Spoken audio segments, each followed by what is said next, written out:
સૌ મુક્તોને હૈયાના હેતથી જય સ્વામિનારાયણ.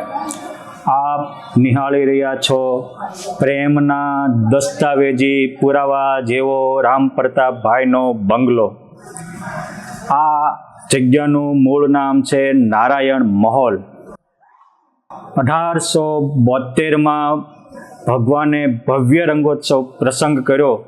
એ સમયે આ સ્થળે વડતાલના બાપુભાઈ, દલાભાઈ, કુબેરદાસ વગેરે ભક્તોએ આ જગ્યા અર્પણ કરી હતી. અને પછી વિક્રમ સંવત 1873માં ભવ્ય રંગોત્સવ ભગવાન સ્વામિનારાયણે કરવાનું નક્કી કર્યું. જોબનપગી વગેરે એના યજમાન હતા. એ વખતે ભગવાન સ્વામિનારાયણે ગઢપુરથી નિષ્કુળાનંદ સ્વામીને રંગોત્સવના હોજને ચોતરો બનાવવાની આજ્ઞા કરી. અને યતિરાજ બ્રહ્મચર્યની મૂર્તિ જેવા બ્રહ્મબોલના કવિ બ્રહ્માનંદ સ્વામીને પોતાને રહેવાની જગ્યાઓ બનાવવાની કહી. બ્રહ્માનંદ સ્વામીએ સૌ પહેલાં પુરુષોત્તમ નારાયણને રહેવાની આ જગ્યા બનાવી અને પછી સર્વાનુમતે આનું નામ રાખ્યું નારાયણ મહોલ. વિક્રમ સંવત 1873 ફાગણ સુદ પૂનમના પવિત્ર દિવસે આ સ્થળનું ઓપનિંગ કરવામાં આવ્યું હતું. અને ભગવાન સ્વામિનારાયણે ત્યારથી આરંભીને 7 વર્ષ સુધી અહીંયા નિવાસ કર્યો છે. જ્યારે આવતા ત્યારે ભગવાન અહીં રહેતા હતા. આ નારાયણ મહોલના પગથિયે ઊભા રહીને ભગવાન સ્વામિનારાયણે એકવાર રંગોત્સવ પણ કર્યો હતો. આ નારાયણના મહોલના પગથિયે ભગવાન સ્વામિનારાયણ ઊભા હતા. અને એ વખતે મેહળાવના કેશવદાસ અને પીપલગના ભગાભાઈ આવ્યા. અને એ વખતે 14 કેરીના લુમખવાળું આખું મોટું લુમખું લઈને આવ્યા. અને એ લુમખું જોઈ અને મહારાજી બોલેલા કે હે ભક્તો, તમારા જીવનમાં પણ જેમાં એક લુમખે 14 કેરી એમ શબ્દગુણોના લુમખા જામશે. અને એ કેશવચરણ સ્વામી એ મહાસમર્થ સંત થયા. એ ભગવાનદાસ સ્વામી એ સમાધિનિષ્ઠ મહાસમર્થ સંત થયા. એકવાર વરસાદ નહોતો આવતો અને ગુણાતીતાનંદ સ્વામીને કીધું સ્વામીએ કે ભગવાનદાસ વરસાદ લાવો. તો કે તમે પ્રસાદી આપો તો વરસાદ આવું. અને ગુણાતીતાનંદ સ્વામી ભગવાનદાસ સ્વામીનું પ્રસાદીનું પત્તર છાશ વગેરેથી ભરી આપ્યું. અને સ્વામીએ સંકલ્પ કર્યો આખી ધરા દસ્તરબતર થાય એવો વરસાદ આવ્યો. એવા સમર્થ ભગવાન સ્વામિનારાયણના વચન મુજબ એ ભગવાનદાસ સ્વામી થયા હતા. કેશવદાસ સ્વામી પણ એવા સમર્થ અને ખાનદાન પ્રામાણિક અને વફાદાર ઈમાનદાર સાધુ હતા. એટલે ગુણાતીતાનંદ સ્વામી જ્યારે ચૈત્રી સમયો કે કાર્તિકી સમયો કરવા આવે તો એ કેશવદાસ સ્વામીને આખા જુનાગઢનો વહીવટ સોંપીને આવતા હતા. અને એ કેશવદાસ સ્વામી જ્યારે જુનાગઢથી ગુણાતીતાનંદ સ્વામી પછી છેલ્લી વાર નીકળી અને ગોંડલ ગયા ત્યારે કહેલું કે કેશવદાસ, તમે પાછા વડતાલમાં જાજો, કેમ જે તમારા માથે ગોપાળાનંદ સ્વામીના 4 હાથ હતા. એ કેશવદાસ સ્વામીની પરંપરામાં અનેક સંતો થયા. એ પૈકીના હરિકેશવ સ્વામી કોઠારી, શ્રીનિવાસ સ્વામી જે વડતાલમાં પ્રસિદ્ધ સાધુ હતા, વર્ષો સુધી સેવા કરી હતી. અને એમના શિષ્ય અત્યારે હરિવંશ સ્વામી વગેરે સંતો પણ ખૂબ જ તન મન ધનથી સત્સંગની સેવા કરી રહ્યા છે. આ પરંપરાઓ પણ ઉજાગર છે. પરંતુ એ પરંપરાના મૂળમાં 2 સાધુનો કેરીનો લુમખાનો ઇતિહાસ એ રામ પ્રતાપભાઈના બંગલા સાથે જોડાયેલો છે. આ રામ પ્રતાપભાઈના બંગલામાં અનેક પુરુષોત્તમ નારાયણ પડતાએ પ્રસાદીની ગોદડીઓ છે, ચરણારવિંદો છે, માળાઓ છે. ભગવાન સ્વામિનારાયણે શિક્ષાપત્રી લખવાનો આરંભ હરિલીલામૃતના મતે અહીંયા કર્યો. પરંતુ પૂર્ણત્વ સત્સંગીજોના મત અને તમામ ગ્રંથના મત અનુસાર હરિમંડપમાં જ થયો છે. એટલે સંપૂર્ણ શિક્ષાપત્રીની રચના તો હરિમંડપમાં જ થઈ છે. પોઈન્ટ 2 કે ભગવાન સ્વામિનારાયણ રહ્યા ત્યાં સુધી તો અહીં હતા. ભગવાને હરિમંડપ કર્યો તો પણ અહીંયા આવીને બેસતા ઉતરતા હતા. ધર્મકુળને પછી અહીંયા રહેવાની જગ્યા આપી હતી. પણ જ્યારે ભગવાન અંતર્ધ્યાન લીલા કરવાના હતા ત્યારે રામ પ્રતાપભાઈ બાળક રડે એમ ભગવાનના પગ પકડી દડ આંસુડે રડવા લાગ્યા. ભગવાન કહે છે બડે ભૈયા ક્यों इतना रुदन करते हो? ત્યારે કહે છે પ્રભુ તમે નાના થઈને જશો, મારું શું? ત્યારે ભગવાન કહે છે કે આ આખો પરિવાર ઉત્તર પ્રદેશથી અહીં આવ્યો છે, એને હજી તમારી છત્ર છાયાની જરૂર છે. તમારા માટે હું સત્સંગમાં પ્રગટ રહીશ. જ્યારે તમે વડતાલ આવશો ત્યારે હું તમને અલૌકિક આનંદથી ભરી દઈશ, તમારાને રોજ દિવ્ય દર્શન આપીશ.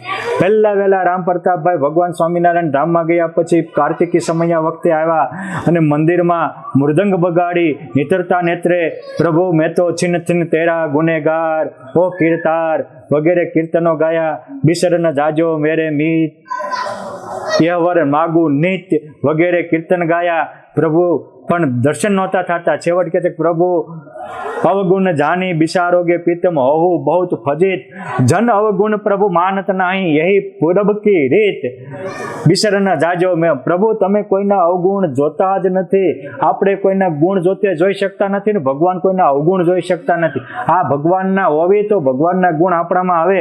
રામ પ્રતાપભાઈ આ સ્તુતિ કરી ત્યારે પુરુષોત્તમ નારાયણ હરિકૃષ્ણ મહારાજ મંદિરના દરવાજા ખુલ્યા, પગથિયા ઉતરી અને પોતાના કંઠનો હાર પહેરાવી અને ભાઈના આંખોની આંસુ લૂસી બાવડું પકડી અને આ પગથિયા ઉતરી અને આ જગ્યાએ લાવ્યા અને કીધું કે ભાઈ આજથી આ તમારો બંગલો અમે આપીએ છીએ.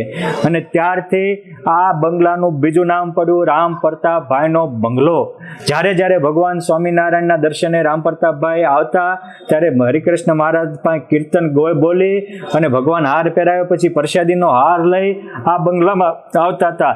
ભગવાન સ્વામિનારાયણ અંતર ધ્યાન લીલા કર્યા બાદ રામ પ્રતાપભાઈ 13 વર્ષ સુધી ધરતી ઉપર રહ્યા, અનેક લીલાઓ કરી અને અનેક પ્રસંગો એમના પ્રસિદ્ધ છે. એ એમના જીવન પ્રસંગમાંથી આપ સાંભળી શકશો. પરંતુ આ પ્રેમનું પ્રતીક છે. આ રામ પ્રતાપભાઈએ અહીંયા ખૂબ સાધના આરાધના કરેલી અને આ એમના પ્રતીક રૂપે આજે પણ વડતાલ ધામમાં ભગવાન સ્વામિનારાયણ વખતથી આ પ્રસાદીનો રામ પ્રતાપભાઈનો મહેલ સચવાયો છે. આ એકવાર ભગવાન સ્વામિનારાયણે જન્માષ્ટમીનો ઉત્સવ કર્યો ત્યારે ઊંડાણવાળી જગ્યાઓથી બધે જ પાણી ભરાઈ ગયું. ત્યારે ભગવાનના મંદિરના પગથિયેથી ઉતરીને આ રામ પ્રતાપભાઈના બંગલે આવ્યા. વચમાં જ્યાં યજ્ઞ કર્યો તો પ્રતિષ્ઠા વખતે એ જગ્યાએ ભગવાને આમ પગનો અંગૂઠો દબાવ્યો તો પાતાળમાંથી શેષજી આવ્યા, જળ પ્રસાદીનું ગ્રહણ કર્યું અને સૌને અલૌકિક આનંદ આપ્યો. એવી પણ લીલાઓ કરેલી છે. આ જ રામ પ્રતાપભાઈના બંગલામાં પાછળ જે ચોકડી હતી ત્યાં મહારાજ સ્નાન કરતા હતા અને કોળીના દીકરાઓએ એ પ્રભુનું પ્રસાદીનું પાણી લીધું.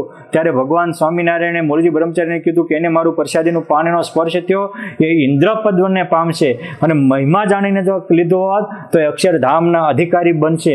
પુરુષોત્તમ નારાયણનો લેશ સંબંધ ઇન્દ્રપદ આપે અને વિશેષ સંબંધ અમરપદ કહેતા અક્ષરધામ આપે એવો આ સંબંધનો મહિમા ગાતો આ પ્રસાદીનું સ્થાન છે. આ રામ પ્રતાપભાઈના બંગલાના પ્રદક્ષિણામાં આજે એક પ્રસાદીની મોટી પાટ લગાડેલી છે. એ પ્રસાદીની પાટ એ ચાંગા ગામની છે. સમજવા જેવો ઇતિહાસ એ છે કે ભગવાન સ્વામિનારાયણ જ્યારે ચાંગામાં ગયા એ વખતે ત્યાં 8 પહેલવાન લોકો પુરુષોત્તમ નારાયણની પરીક્ષા લેવા આવ્યા. ભગવાનના પાટ ઉપર આટલી મોટી પાટ છે એની ઉપર ભગવાન પઢ્યા હતા અને એ પાટને જોઈને મહારાજ કહે છે કે ભક્તો તમે આવો અને અમારા શરીરને દબાવો. એ ભક્તો શરીર દબાવવા માંડ્યા પણ ભગવાન કહે છે કે તમારામાં બળ નથી લાગતું. ઓલામાં 10 વ્યક્તિનું બળ હોય એવા પહેલવાનો હતા, પરંતુ ભગવાને બહુ કહ્યું એટલે ઉપર પીઢડાને હાથ આપી અને આમ આંચકો માર્યો તો આ વચ્ચેથી પાટ પણ તૂટી ગઈ. તોય ભગવાનને કાંઈ નહોતું. ત્યારે કહે છે પ્રભુ તમે તો અનંત ભુવનના નાથ છો, બાકી અમારો એક ઢીકો કોઈ ખમી ન શકે. આ અમારા 10-8 જણાના આંચકા તમે ખમી લીધા, માટે તમે ભગવાન ખરા. આ રીતે ભગવાને એમનો અહંકાર ઉતારેલો અને અલૌકિક અનુભૂતિ આપી હતી. આપણે પણ આ લીલાને દર્શન કરી આપણા અહંકારને છોડી અને આપણા જીવનને પણ ધન્ય બનાવીએ. અહમને આસક્તિ જાય ત્યારે જ પુરુષોત્તમ નારાયણ વશ થાય એવો બોધ આ ચાંગાની પાટ આ રામ પ્રતાપભાઈના બંગલામાં પ્રદક્ષિણામાં આપણને સમજાવે છે. માટે આવા અનેક ચરિત્રોનું આપણે હૈયામાં પુષ્પમાળા પહેરી અને હરિચરિત્રમાં મનને ગૂંચવી આપણા જીવનને ધન્ય બનાવીએ. મુક્તો આપ નિહાળી રહ્યા છો રામ પ્રતાપભાઈના બંગલામાં રહેલી અદ્ભુત પ્રસાદીની વસ્તુનો અલૌકિક ખજાનો.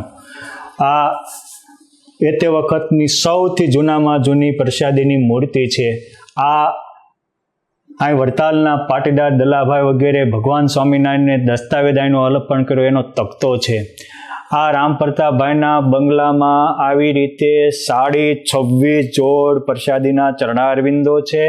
કયા ચરણારવિંદ કોને ક્યારે આપ્યા એના એક ચરણારવિંદમાં ઇતિહાસ પણ લખાયેલા છે. આ પુરુષોત્તમ નારાયણને પહેરવાનું ચાંદીનું કડું છે. આ ભગવાન સ્વામિનારાયણ વખતે આ ધરાનંદ સ્વામી તથા નારાયણજીભાઈ સુતારે બનાવેલી પ્રસાદીની મૂર્તિઓ છે. ઓ નરનારાયણ દેવની અને ધર્મભક્તિ વાસુદેવની મૂર્તિ છે. અરે વાલા મુક્તો, આ માણેકવર્ણી માણકીની ઝૂલ છે, જે આ ઝૂલ ઉપર માણકી ઉપર નાખી અનેકવાર પુરુષોત્તમ નારાયણે માણકીની સવારી કરેલી એ મહાપ્રસાદીની આ મૂર્તિ છે. શિક્ષાપત્રનો પ્રારંભ અહીં કરેલો એટલે આ એ શ્લોક વામે યસ્ય સ્થિતા રાધા શિષ્ય યસ્યાશ વૃક્ષેતિ વૃંદાવન વિહારંતમ શ્રી કૃષ્ણ મૃદિ ચિંતયામી લિખામી સહજાનંદ સ્વામી સર્વાનિદા સ્થિતા નાનાદેશ સ્થિતા શિક્ષા પત્રિસ્થિત વૃત્તા લય સ્થિતા. આ રીતની મહારાજે આરંભ કરેલો એટલે એ આરંભની દસ્તાવેજી પુરાવા સમાન આ એ વખતની બહુ પુરાતનની મૂર્તિ છે. વળી આપ નિહાળી રહ્યા છો આ ભગવાનને બેરવાના નાના મોટા ઓઢવાના ગાદી તકિયા અને ઓસાડ છે. પરંતુ મજાની વાત છે, આ નાનો તકતો છે, એમાં આ માળા છે અને ગુરખો છે અને વચ્ચે આ સૌથી નાનામાં નાની સ્વામિનારાયણ સંપ્રદાયની અલૌકિક શિક્ષાપત્રી છે. માત્ર 1 અને 1.5 ઇંચની સાઇઝની અવળી શિક્ષાપત્રી એ આપણા માટે અદ્ભુત ખજાના રૂપ છે. અને આ ભગવાન સ્વામિનારાયણ વખતનું નંદ સંતોએ જોયેલું એવું વચનામૃત અહીંયા સ્થિતિ છે. આ એના ચોપડા છે. તદુપરાંત આ ગુટકા, આ દસ્તાવેજો ભગવાન સ્વામિનારાયણે ઉમરેઠ મંદિરની જગ્યાના કરાવેલા એ પરંપરામાં સંભળાય છે કે એ દસ્તાવેજો છે. આમાં પણ એક ભગવાન સ્વામિનારાયણની હયાતીની 2 શિક્ષાપત્રીઓ 212 શ્લોકની છે. વળી અહીંયા આજુ આ પવિત્રાના હાર એ વખતના જૂના અને ડોલરના મોગરાનો હાર, આ માળાઓ અને માળાની વચ્ચે જ્યારે ભગવાન સ્વામિનારાયણ ભીડભંજન હનુમાનજી મહારાજ પધરાવ્યા ત્યારે ગદા આપી હતી. આ અતિ પ્રસાદીની પ્રાતાપી ગદા છે. એ રીતે આ રામપ્રતાપભાઈના બંગલામાં અનેક ઐતિહાસિક પ્રસાદીની વસ્તુઓ સચવાયેલી છે. ભગવાન સ્વામિનારાયણ જ્યારે અહીંયા હતા ત્યારે આ ઢોલિયો છે, આ ઢોલિયા ઉપર બેસી અને ભગવાન સ્વામિનારાયણે અનેક લીલાઓ કરેલી. ભગવાનના ઘરેણા ઉતારવાનો આ દાબડો અને આ ઢોલિયો એ પરમ પ્રસાદી ભૂત છે. વળી ભગવાન સ્વામિનારાયણે એક વખત આ રામ પ્રતાપભાઈના બંગલાના રામમોલના પગથિયે ઊભા રહીને રંગ સપ્તમીનો ઉત્સવ કરેલો. અને એ વખતે જે પ્રસાદીનો જામો આપ્યો હતો એ રંગ સપ્તમી વખતે ભક્તોને આપેલો પ્રસાદીનો જામો, એના પણ આપ દિવ્ય દર્શન કરી રહ્યા છો રામ પ્રતાપભાઈના બંગલામાં. અને આ આધારાનંદ સ્વામીએ બનાવેલા દશાવતારની 10 મૂર્તિઓ છે. આ પણ આધારાનંદ સ્વામીની બનાવેલી પુરુષોત્તમ નારાયણની નજરે નિહાળેલી પરમ પ્રસાદીભૂત વસ્તુઓ છે. આ ભગવાન સ્વામિનારાયણ ઓઢતા હતા એ રજાઈઓ, ચાદરો અને તોરણ સાંકળાઓ આ વગેરે ઉપર પ્રસાદીની વસ્તુઓ છે. આ મેં કહ્યું એમ 26 જોડી ચરણાનંદ પૂજાની પેટીઓ અને અહીં પુરુષોત્તમ નારાયણે સભા ભરી અને અનેક સારા કાર્ય કરેલા. એટલે આ આખો ધર્મકુળ પરિવાર છે એક બાજુ અને એક બાજુ પરમહંસો છે.